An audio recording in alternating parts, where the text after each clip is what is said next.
And then I want to say something about postponed goals. The psalmist, when he wrote that, didn't get an answer for a very long time. And we talked about the 14 years that Abraham heard nothing from God last night. Do you remember Senator Monahan? He was a Jewish Democratic senator from New York, I think,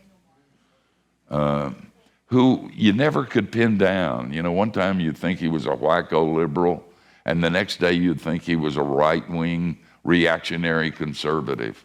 And not long before he died, he was the power behind a report on poverty in America. And it was still is, very controversial. He was trying to deal with the idea of third-generation poverty and welfare. And one of the things that he said that I've never forgotten is this. He said the major cause of poverty is the inability to postpone goals. Major cause of poverty is the inability to postpone goals. And we're going to see a lot of that in America because we have generation, the last two, where I want it and I want it now and I will not wait. Greatest cause of poverty is an inability to postpone goals. Let me tell you something else. I think that one of the greatest cause for spiritual poverty is an inability to live with postponed goals.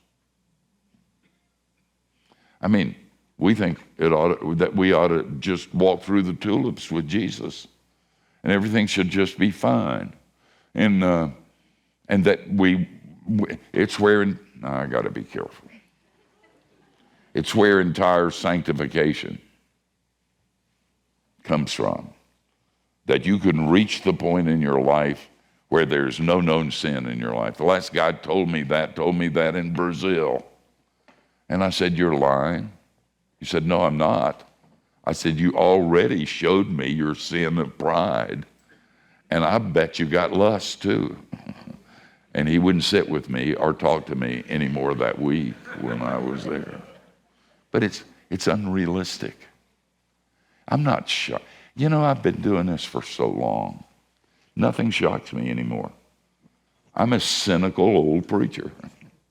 And you don't fool me anymore either. I mean, you look really pure and together and righteous and everything's good.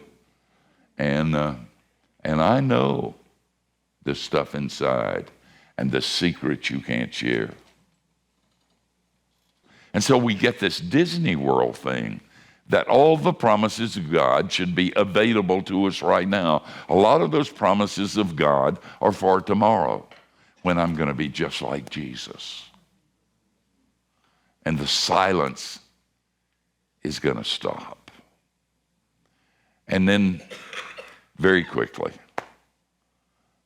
we ought to remember the delight and the joy and the laughter of the voice of God when we get home. I have a friend. We love her. Her name is Holly. And her mother has Alzheimer's, Marcia. Some of you know Jim and Marcia and Holly and Todd and Owen. Holly wrote me with a very strange request about a month ago. She said, Steve, would you, and she sent me a script. It's from the late Dr. S.M. Lockridge, who is a well-known black pastor, much beloved, who's now home. And in a sermon, he talked about Jesus being the king. And they recorded it, and it got on the internet, and it's literally been listened to and observed